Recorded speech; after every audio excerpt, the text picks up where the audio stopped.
Right, hello, welcome back to BJG Reptiles. I'm Brandon, this is Cherry, my royal python and my ball python, and today we're going to be looking at whether these types of snakes are for you or if they're not.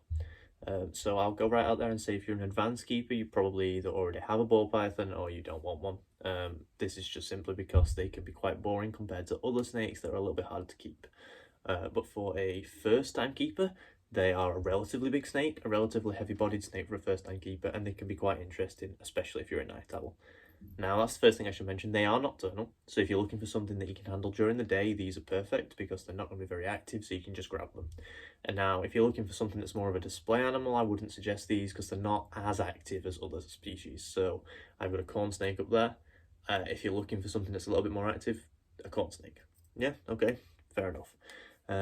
Now, they are relatively easy to keep. They only need a 32 degrees Celsius hotspot.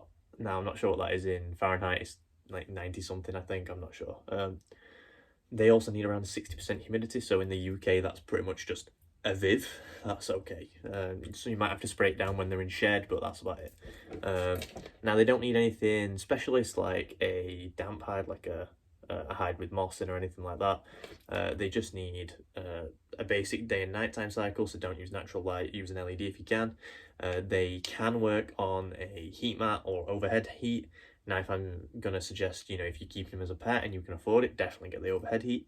Some of mine are on low heat. She's on overhead heat, or will be soon. Sorry, she's got it all fitted. I've just not got the thermostat. Yeah, they are pretty simple to keep. Now, they're also pretty simple to feed. Like I said, they're nocturnal, so definitely feed them towards the night. They like frozen thawed rats or frozen thawed multi-mammates, things like that. Don't feed them mice. They generally aren't either big enough or nutritious enough. A lot of people suggest weaner rats. I feed them multi-mammates, so she specifically eats large multi-mammates. I've got some that eat extra large, which is down below, and I've got some that eat like mediums, and I've got a baby back there that eats smalls. Now, they are relatively easy to feed, like I said. You just need to keep the mouse warm generally because they can be a little bit picky. You put it in and they'll just strike it. They might need a little bit of playing and they'll do it. As long as you've got something about that long, so on her, about there, you can just put it through the glass and feed them. Now, like I said, if you are looking for a nocturnal animal that is easy to handle but isn't a display animal, these are definitely the animals for you. Now, if you're an advanced keeper, you probably already know loads about ball pythons, so I'm not going to go into too much detail. I do have a care guide on my channel. If you want, you can just go search that. It's not for all. What are you doing? But they have got quite a personality. So like, she is nice enough. She just isn't very head friendly. They also come in a variety of colours and patterns. So she has 3 morphs. She's a Super Pastel, a Purple Passion, which is a Super Pastel, a Mojave, and a Phantom. So if you look, you can see these little patterns here. There's like some purple specks if you, well, the head's moved now, but on her head. You can also see it on her eyes. There's like a dark mark. Sorry, she's trying to attack my hamster. Come here. Come this way. Yeah, good girl. Yeah, they're relatively nice animals. Like I said, they've got a little bit of personality. She's a little bit derpy look. She just kind of sits there.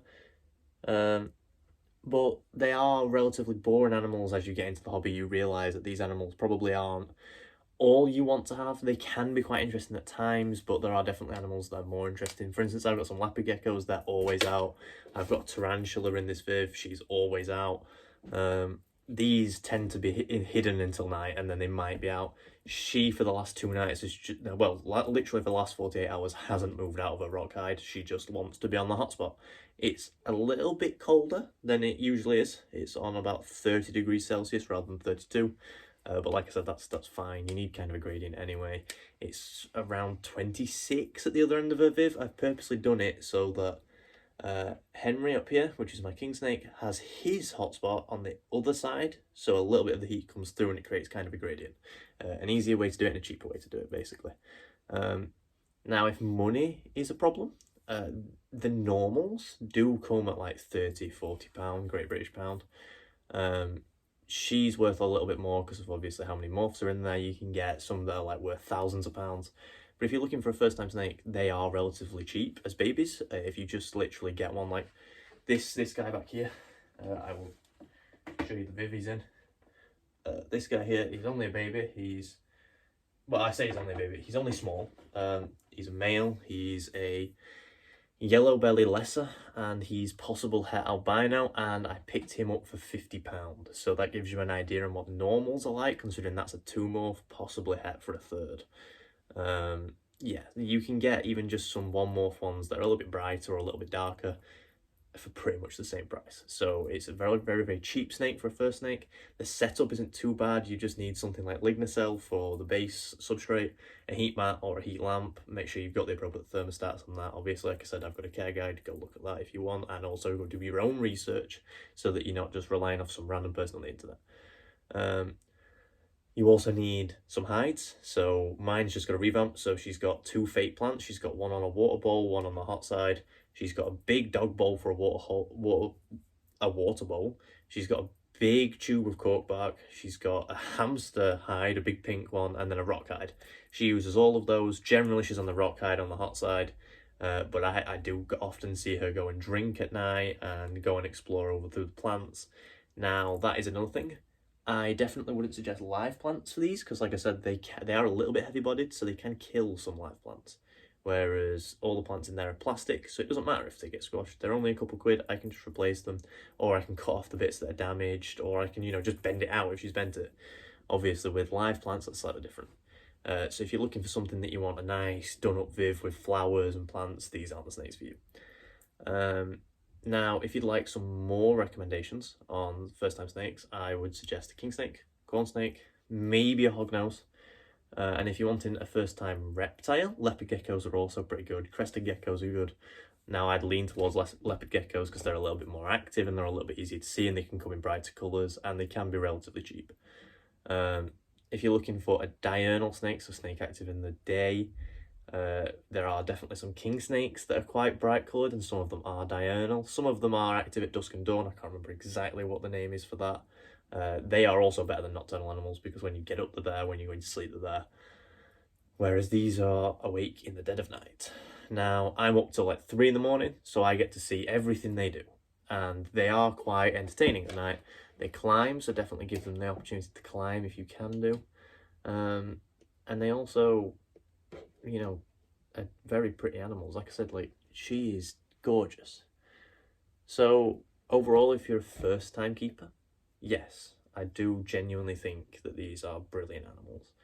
But if you're a more advanced keeper, you might not want one. I would always say start off with something like a royal python or a king snake or a corn snake. And then expand if you want to, or just keep that animal. But a ball python is definitely a beautiful start pet, is what I'll say.